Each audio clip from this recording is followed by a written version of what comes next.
Oi gente, tudo bem?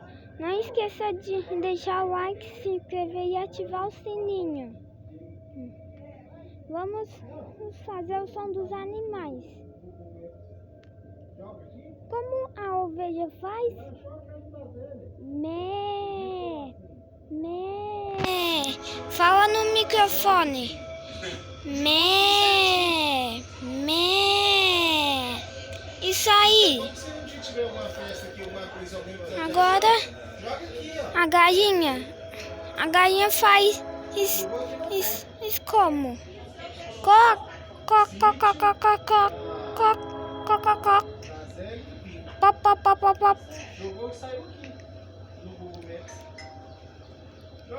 Fala no microfone. Pop, pop, pop, pop, pop, pop, pop. Não estou ouvindo. Mais alto. Pop, pop, pop, pop, pop. Muito bem. O próximo animal é a vaca. Eu uso leite de vaca quando não tomo achocolatado. Como é que a vaca faz? Isso aí. Mu.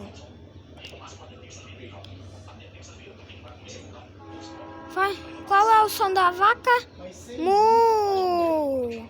Mu. Não estou ouvindo. Mu. Mu. Isso aí. Agora, os nossos cachorros que tá lá longe. Os cachorros faz au, au, isso, au, au.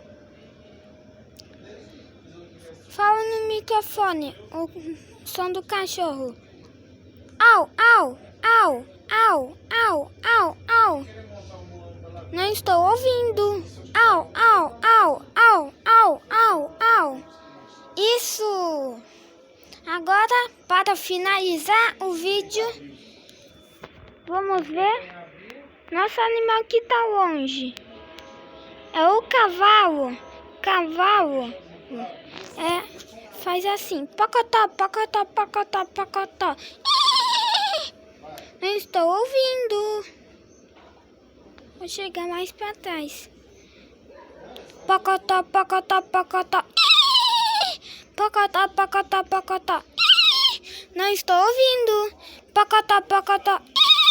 Pocotó, pocotó. Isso aí.